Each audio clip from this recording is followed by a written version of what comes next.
Hello guys, एक बार फिर से स्वागत है आपका हमारे यूट्यूब चैनल में। तो आज के इस वीडियो में हम आपके लिए लेके आए हैं नॉलेज एंड करिकुलम का सेकंड क्वेश्चन, जो कि है शिक्षा को सामाजिक परिवर्तन के अभिकरण के रूप में वर्णन कीजिए।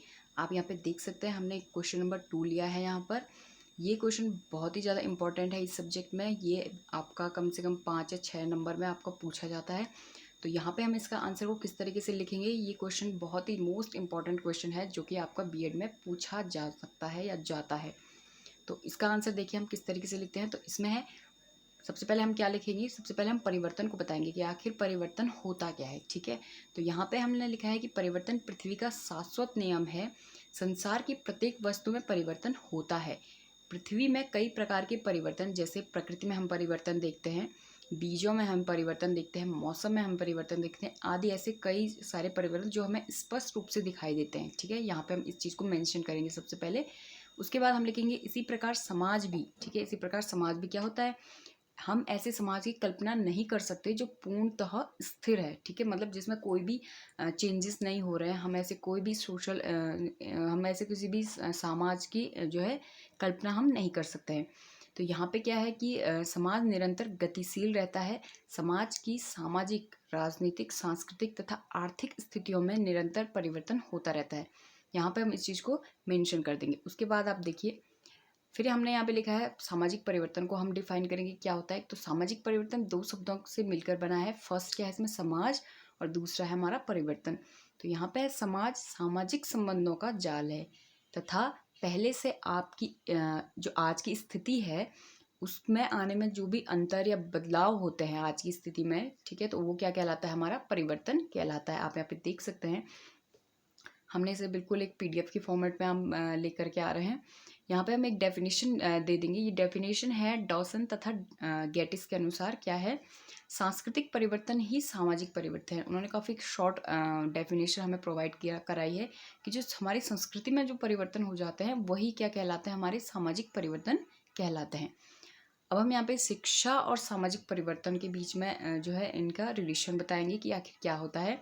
तो यहाँ पे हम बता रहे हैं कि शिक्षा और सामाजिक परिवर्तन में बहुत घनिष्ठ संबंध है, क्योंकि शिक्षा क्या है, एक गतिशील प्रक्रिया है। ठीक है, जो चलती आती है, एक जगह पर स्थिर नहीं होती है, वो बढ़ती रहती है ना।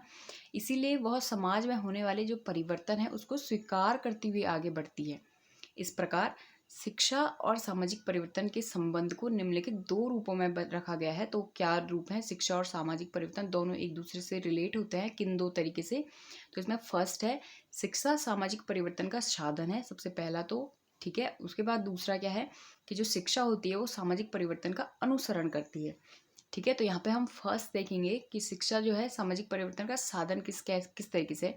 ये आपका जो क्वेश्चन है वो शॉर्ट में पूछा जा सकता है, लॉन्ग में भी पूछा जा सकता है। ठीक है, उसी के अकॉर्डिंग आप लिखो। अगर आपको शॉर्ट में पूछा जाए तो सिर्फ आप हेडिंग्स को मेंशन कर सकते हो, और अगर आपको लॉन्ग में पूछा जाए तो आपको डिटेल देनी होगी इसके अंदर।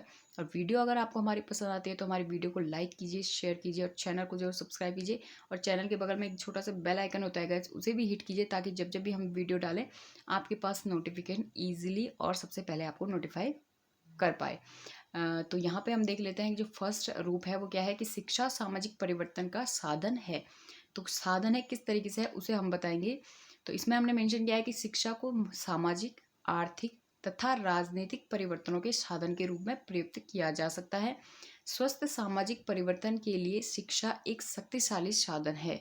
सामाजिक परिवर्तन लाने में शिक्षा निम्न कार्य करती है। तो कौन कौन से वो कार्य हैं, फर्स्ट आप यहाँ पे देख सकते हैं, स्क्रीन पे आपको दिखाई दे रहा होगा। इसमें फर्स्ट है परिवर्तन के लिए मानसिक रूप से तैयार करना। ये जो है एजुकेशन का एक, एजुकेशन मतलब हर किसी को प्रिपेयर करती है सभी को, कि मतलब जो भी परिवर्तन हो रहा है उसके लिए मेंटली मतलब जो लोग हैं वो प्रिपेयर हो जाएं। ठीक है, तो इसमें हमने क्या मेंशन किया है कि लोग किसी भी नए परिवर्तन को सहज रूप से स्वीकार नहीं करते हैं। उन्हें लगता है कि कहीं कुछ अहित हो जाएगा। ठीक है, तो इसमें क्या है कि शिक्षा इसी जो मानसिक बदलाव है उसे मतलब लाती है उनके मन में कि हाँ, जो परिवर्तन हो रहे हैं ये आज की जो है रिक्वायरमेंट के हिसाब से हो रहे हैं।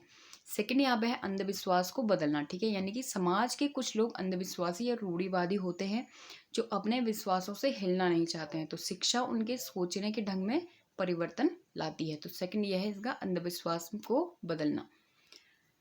थर्ड इसमें है नवीन परिवर्तनों को प्रोत्साहित करना, ठीक है, मतलब जो भी नए परिवर्तन होते हैं उनके लिए उनको और ज़्यादा लोगों को प्रोत्साहित करना उसके लिए, कि मतलब ये परिवर्तन जो है रिक्वायरमेंट है इसकी जो है समाज में, तभी ये परिवर्तन किए जा रहे हैं।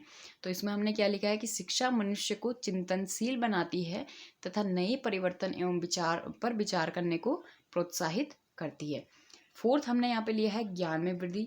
तो यहाँ पे हमने क्या इसे इसे लिखा है कि परिवर्तन के लिए आवश्यक है कि पुराने ज्ञान जो, यानी कि जो हमारा प्रीवियस नॉलेज है उसमें हम कुछ नया ऐड ऑन करते हैं, तो ये हो जाता है एक नए तरीके का शोध, ठीक है, उसे जिससे क्या है नई शोध किया जाना संभव है। क्योंकि जितने भी सारे हम कोई भी आविष्कार करते हैं उसके लिए कुछ पुराना मटेरियल और कुछ नया मटेरियल, इन दोनों को कंबाइन करके ही हम जो है साथ लेकर के चल सकते हैं। तो यहाँ पे है कि ज्ञान में वृद्धि हमें करनी है, तो हम जो है हमारा जो प्रीवियस नॉलेज है उसमें हम एड ऑन करेंगे अपना जो है नई नॉलेज को, ठीक है। फिफ्थ है यहाँ पे कुशल नेतृत्व प्रदान करने में सहायक है शिक्षा। तो किस तरीके से है कि किसी भी समाज में व्यक्ति कितने भी योग्य हो और प्रतिभावान क्यों ना हो, जब तक उनका एक नेतृत्व करने वाला सही नहीं होगा वे सही निर्णय नहीं ले सकते। तो यानी कि एक ऐसा नेतृत्व जो शिक्षा क्या करती है, एक ऐसे नेतृत्व को लेकर के आती है जो मतलब पूरे समाज को एक सही दिशा की ओर ले जाए। सेकेंड हमारा जो रूप था वो है शिक्षा सामाजिक परिवर्तन का अनुसरण करती है। तो यहाँ पे हम देख सकते हैं कि इसका अर्थ हमने पहले बताया है कि इसका अर्थ क्या है कि जो सामाजिक परिवर्तन अनुसरण करना मतलब, ठीक है, उनके पीछे पीछे जाना। तो यहाँ पे क्या है, सामाजिक परिवर्तन पहले होते हैं और शिक्षा केवल उनका क्या करती है, अनुसरण करती है सामाजिक परिवर्तनों का।